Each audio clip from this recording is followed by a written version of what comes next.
everyone, welcome back to my channel. If you're new here, my name is Pauline. For today's video, we're gonna go straight right ahead to our topic, which I get asked a lot about online and in person, and some of our visitors who have visited our home have asked me, like, how do you manage to have a clutter-ish free home, less mess-ish home? Is it possible to have a clean and organized home with a newborn and a toddler? Let's get into it. So I get asked a lot about how to have a clutter and mess-free home with a newborn and a toddler. I would like to add the word ish because it's not completely perfect or completely organized and mess-free. We still have our time where I cannot even stomach our house. There's just too much clutter and too much mess everywhere that my brain just cannot handle. Sorry if I keep looking down. I have my script right here so I won't lose track of what I'm saying. I prepared 10 tips that works for me, works for my family, that you also can apply to your own home if you wanted to have a clutter-free and mess-free home, especially if you have a newborn and a toddler. Okay, so the first one is having a partner with the same goal. My house would not be this clutter-free-ish, mess-free-ish if we don't have the same goals with my husband. We worked hand in hand together to have that same goal of having a clean and tidy and mess-free and clutter-free house. I might get some hate comments about this one, but I know that some people are like okay in like functioning in a house with mess and clutter and it doesn't really bother them, but I am on the opposite extreme of it. So when my house is clutter or disorganized or there's mess everywhere, my brain just can't handle. I would have too much anxiety if my house is disorganized and messy. My hands are full with my toddler and my newborn. It's just almost impossible to clean up, and I think my anxiety balances this as well. So I get to declutter and clean and organize my home. We still argue with some stuff around the house though when it comes to organizing and cleaning, because sometimes I am not able to see some like splatter when I'm cooking in the kitchen, and then he's able to see and then he's wiping it down. Communicating with your partner as to how you would want your home to look like really matters, as to like where to put what and what to bring upstairs and where to keep such this and that, and that will lead me to my next step, clean and go. I've mentioned earlier about my husband and me bickering in the kitchen. If I won't be able to spot some splatters in the kitchen, again, we clean and go. With the clean and go, it's mostly not just in the kitchen, but like when we go to the bathroom and do our thing there, and it really helps with like not being overwhelmed with all the things that you have to do cleaning, organizing wise. I must add another disclaimer though, that both me and my husband stays at home. We work from home, so we are able to like manage all of the organizing and cleaning of the house, throughout the house. He's mostly assigned in the kitchen. He's responsible for the throwing of the garbage, segregating the recycling for bottles and papers and plastics and cardboards. Assigning really the responsibilities minimizes the number one, the bickering. I already know what are my responsibilities in the house, and my husband already knows what are his responsibilities in the house. For the clean as you go, we have this mindset that we keep at the back of our mind that no one else will clean up after yourself but only you. That's applicable of course for me and my husband because our kids can't clean up yet. We are responsible for cleaning up after our kids, especially that I have a toddler. She's about to turn 3. The house is just pure hurricane if she like takes all of her toys out, takes all of her clothes out. Major disaster. But yeah, having that at the back of our mind minimizes the reminders of like, hey, you have to do this and this. It just smoothens the flow of the house, which I super love because we are like in cohesive with each other. So again, I'm looking at my script down here, so don't mind me if I keep on looking down. So the next tip that I can give is minimalism. What I love about this word is that it's very subjective as to how you define the word minimalism, and it solely depends on your lifestyle as an individual and your lifestyle as a couple. I will be mentioning some tips and tricks as to how to start your journey with minimalism. I'm not expert in this field. I highly recommend following the Minimalist Mom on YouTube if you wanted to start your minimalistic journey. I don't think I wanted to be on that extreme where like the house is like almost bare. I don't think I can do that, especially with the small children. Again, I have a toddler and a newborn, and it's just almost impossible. For me, the basic like definition of minimalism is just to be mindful about the things that's coming in and out of your house, such as paperwork, clothing, and such. It's very vital to just have a second or a third thought about buying things. That's what I'm trying to manage, to have less stuff that's coming in of the house. If you are able to have e-copies of everything, do it. We have options to have the hard copy of our credit card statements, or you can also have an option to have it sent to you through your email. It started as hard copies sent to our home every month, which is like when they pile up all together, it's so... I decided to go green.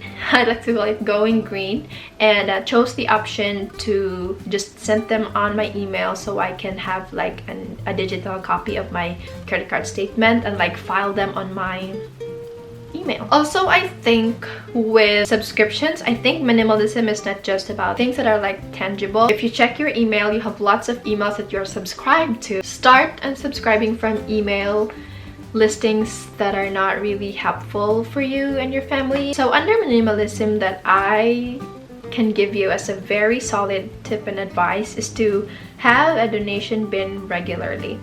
I have lots and lots of diaper and wet wipes boxes for, again, I have a toddler and a newborn. I don't throw away the boxes because that is where I keep the donation items that I've gathered all throughout the house. If I see something that's not abused and I think that other people can still use it, I will put it on the box, the diaper box or the wet wipes box, and then accumulate it all together and donate it to our local donation store.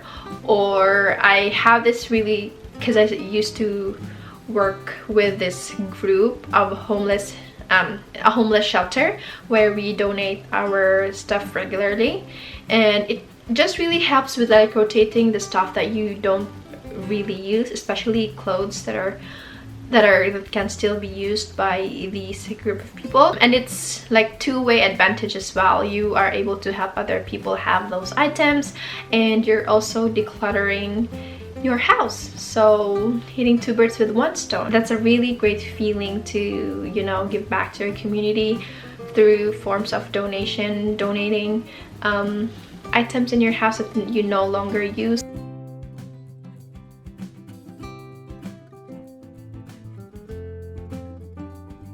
Next tip that I can give you to have a clutter and mess-free-ish house with a newborn and a toddler is to have a great storage solution. And I cannot stress this one enough. This is one of our biggest struggle, I think, moving in and eventually having our second baby. Having the second baby, we are mostly upstairs on the second floor because that's where we spend most time during the day, and it's just almost impossible to go down the basement all the time if my toddler wants to play. So we brought some of her toys on the second floor so she could play while we watch the baby. We only had shelving in our living room, which I kept my decor, so if you have seen my videos here. No other storage solution in the living room, which is a don't move, especially that we have a toddler who has lots of toys. So eventually, I think a few months after we moved in, my husband and I decided to have a very great storage solution in our living room by adding a bottom cabinet in our living room just under the shelving that we have. It's just easier to tidy up and just shove it in the cabinet. I know sometimes it's just too hard on me to segregate the toys, especially those toys that have like different small parts. My brain just cannot. So I have this small storage baskets they're not as organized as I wanted it to be yet, but I have this small baskets where I keep Paula's toys and just take out one or two if she wanted to play the toys inside those baskets. And all of the rooms, the four, so basically four because 3 bedrooms and 1 full bath, it has enough storage to store items that belongs to that room, which leads me to my next tip and advice. All the items should have a place in your home. Again, all the items should have a place in your home, and if you have items that you don't know where to put, it's time for you to let them go, because it just adds and it piles up to the clutter in your house, which at some point will be very like overwhelming and unmanageable. And that's where the time where you just procrastinate and leave it as it is. The next tip that I can give you is to create a system. Creating a system basically is creating like a template of how your house looks like, both on its clean slate or on its dirty slate. The end post of our railing on top of it is where I placed all of the items that I will be bringing upstairs. And if I am going downstairs, I will put it on the top railing in our top floor so I can bring it downstairs. And that's the system that we have applied with me and my family, with my husband as well, in this house, to have a clutter and mess-free home. When I mention system, this might sound very rigid and strict, but once you've practiced it and thoughtfully curated with all the members of your family, it's just easier to move your day-to-day in order to follow the system that you have created with your family. Okay, the next tip that I can give you to have a clutter and mess-free house is to never go empty-handed. That's what happens in our house, especially at nighttime. My toddler asks for milk before she goes to sleep, so obviously we have a cup upstairs that I have to bring downstairs when I wake up in the morning. If I don't do that, then there's like hundreds of cups in our master's bedroom that I have to bring downstairs. So every morning before I go downstairs to feed my toddler breakfast, I have to look around and bring some cups and bottles and dirty diapers, of course, because we change her diapers every single night before she goes to bed, so that it doesn't accumulate in the bedroom. And I won't say that that's the case every single day, because sometimes I forgot to bring the cups that are upstairs, so 2 or 3 cups are, you know, accumulated in our master's bedroom, and that's totally okay. I'm not saying it's not. These are just the things that I do in order to minimize the clutter and mess in our home. Next tip that I can give you is to do laundry every day.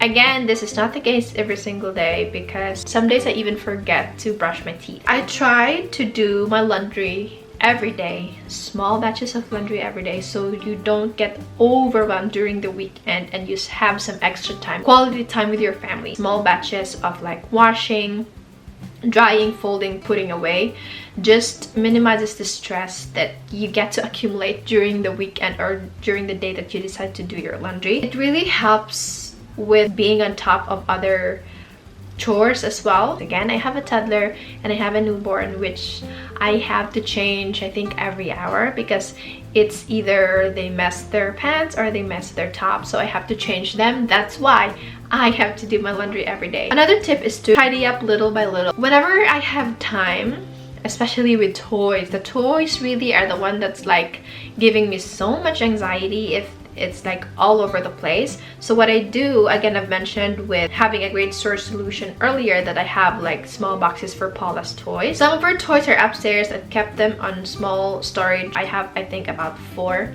and I just take out 1 or 2 of those boxes which she wanted to play. If she's playing, let's say for example 2 baskets, I've taken out 2. If she's busy playing with the other box, I have to put the stuff back inside the other basket and put it on top of the shelf, so it's not too overwhelming for me and also for Paula. Just how I see my daughter play, if she plays with too much items in the living room, so she can play and focus on those toys. That's it. Those are my 10 tips to having a clutter-free and mess-free home with a newborn and a toddler. And my name is Pauline. If you don't mind following and subscribing, this is my YouTube channel. There's a red subscribe button down here. I also have an Instagram at home_Pauline. You can also give me a follow there. I do some daily updates of our life as a mom and decorating my home. Thank you so much for watching, and I hope you learned a thing or two from this video. I hope to see you in my next one.